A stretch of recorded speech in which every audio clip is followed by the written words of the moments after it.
Assalamualaikum warahmatullahi wabarakatuh. Perkenalkan, saya Anissa Rahmadani dari kelas PGMI 3 semester 6. Baik, di sini saya akan mereview materi mengenai bidang garapan sarana dan prasarana dalam administrasi pendidikan. Bidang garapan sarana dan prasarana dalam administrasi pendidikan merujuk pada segala hal yang terkait dengan pengelolaan dan pemeliharaan fasilitas fisik serta infrastruktur yang digunakan dalam proses pendidikan. Ini mencakup berbagai macam hal seperti bangunan sekolah, ruang kelas, perpustakaan, laboratorium, fasilitas olahraga, serta segala peralatan dan perangkat yang dibutuhkan untuk mendukung kegiatan belajar mengajar. Kemudian ada beberapa bidang garapan sarana dan prasarana dalam administrasi pendidikan. Yang pertama, manajemen fasilitas. Meliputi perencanaan, pengorganisasian, dan pengelolaan berbagai fasilitas fisik seperti gedung sekolah, ruang kelas, laboratorium, perpustakaan, dan fasilitas olahraga. Kemudian yang kedua, pemeliharaan infrastruktur yang meliputi tanggung jawab atas pemeliharaan, perawatan, dan perbaikan rutin dari semua fasilitas dan peralatan pendidikan agar tetap berfungsi dengan baik dan aman. Kemudian yang ketiga, pengadaan peralatan dan bahan. Mengidentifikasi, mengumpulkan, dan memperoleh peralatan, bahan, dan sumber daya lainnya yang diperlukan untuk mendukung kegiatan belajar mengajar dan operasional sekolah. Kemudian yang keempat ada teknologi informasi dan komunikasi, yaitu yang meliputi merencanakan, mengelola, dan mengintegrasikan teknologi informasi dan komunikasi ke dalam infrastruktur pendidikan, perangkat keras, perangkat lunak, dan jaringan. Kemudian yang kelima ada manajemen kebersihan dan keamanan yang memastikan kebersihan dan keamanan lingkungan sekolah termasuk sanitasi, kebersihan ruang kelas, perlengkapan keselamatan, dan sistem keamanan. Kemudian yang keenam ada pengelolaan transportasi, yaitu yang mengatur dan mengelola fasilitas transportasi seperti armada bus sekolah untuk memastikan siswa dapat mencapai sekolah dengan aman dan tepat waktu. Kemudian yang ketujuh, pengelolaan lingkungan hidup, yang mana menangani isu-isu lingkungan hidup dalam konteks pendidikan, termasuk pengelolaan limbah, konservasi energi, dan praktek ramah lingkungan. Kemudian yang terakhir ada pengelolaan ruang, yaitu merencanakan penggunaan ruang, alokasi kelas, dan penjadwalan kegiatan untuk memaksimalkan efisiensi dan produktivitas ruang sekolah. Nah, kemudian terdapat 3 tujuan bidang garapan sarana dan prasarana dalam administrasi pendidikan. Yang pertama, untuk mengupayakan pengadaan sarana dan prasarana pendidikan melalui sistem perencanaan dan pengadaan yang hati-hati dan seksama. Dengan perkataan ini, melalui administrasi sarana dan prasarana pendidikan, diharapkan semua perlengkapan yang didapatkan sekolah adalah sarana dan prasarana pendidikan yang berkualitas tinggi sesuai dengan kebutuhan sekolah yang berkualitas tinggi dan sesuai dengan kebutuhan sekolah dengan dana yang efisien. Kemudian yang kedua, untuk mengupayakan pemakaian sarana dan prasarana sekolah secara tepat dan efisien.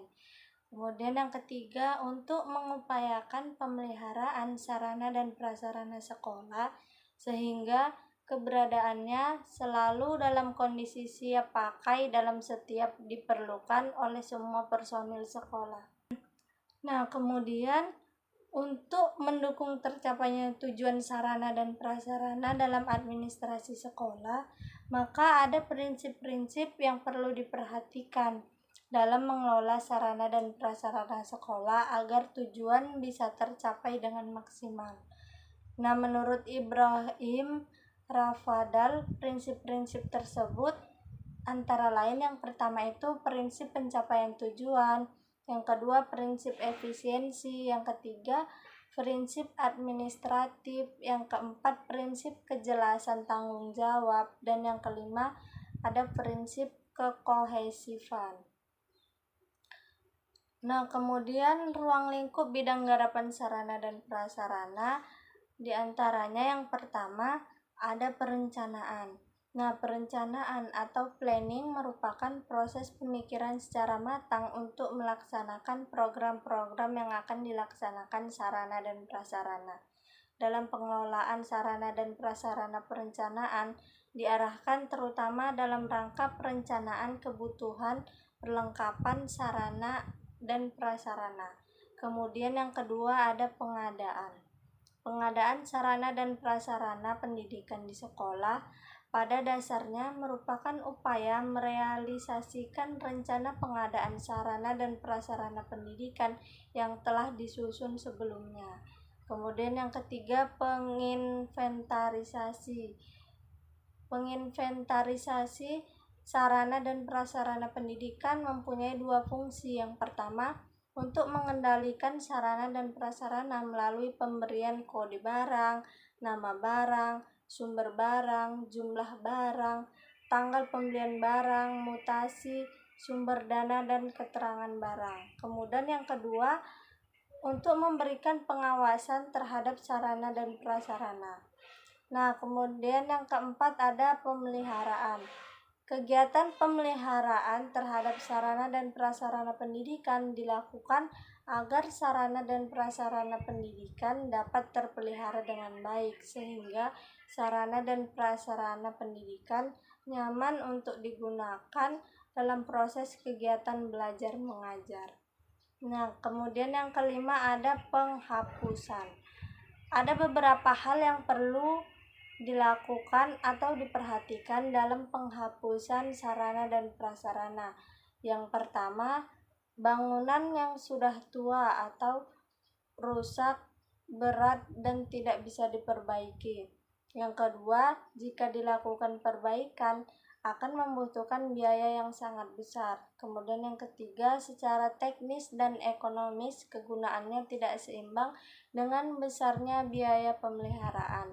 Yang keempat, barang dicuri, terbakar, musnah atau hilang. Dan yang kelima, sudah kadaluarsa. Yang keenam, terjadinya penyusutan di luar kemampuan pemeliharaan pengurus barang. Baik, kemudian materi yang kedua yaitu memahami bidang garapan keuangan dalam administrasi pendidikan. Nah, pengelolaan keuangan yang baik memiliki dampak yang signifikan terhadap efektivitas proses belajar mengajar di lembaga pendidikan.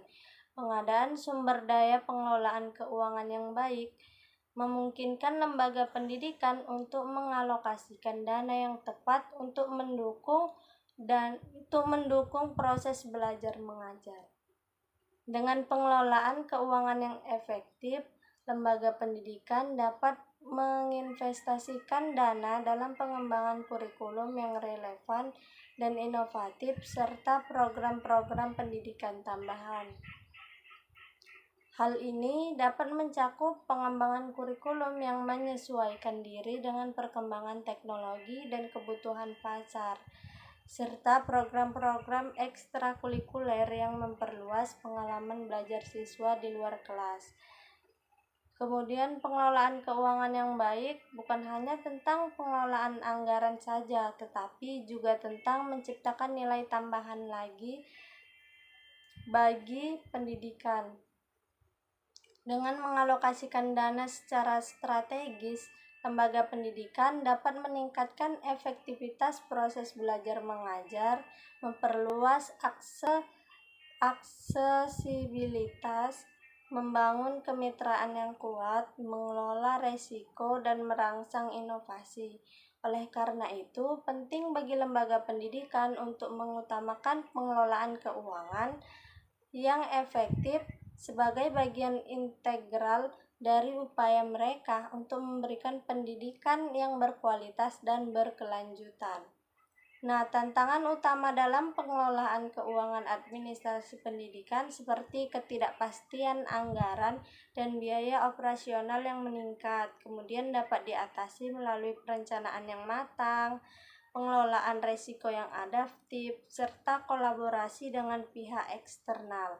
Selain itu, transparansi dan akuntabilitas dalam pengelolaan keuangan juga memberikan kepercayaan kepada masyarakat dan stakeholder serta memastikan kepatuhan terhadap regulasi dan kebijakan yang berlaku. Pengelolaan keuangan yang baik tidak hanya mempengaruhi efektivitas proses belajar mengajar, tetapi juga membentuk reputasi lembaga pendidikan sebagai entitas yang bertanggung jawab dan terpercaya dalam mencapai tujuan pendidikan yang berkualitas.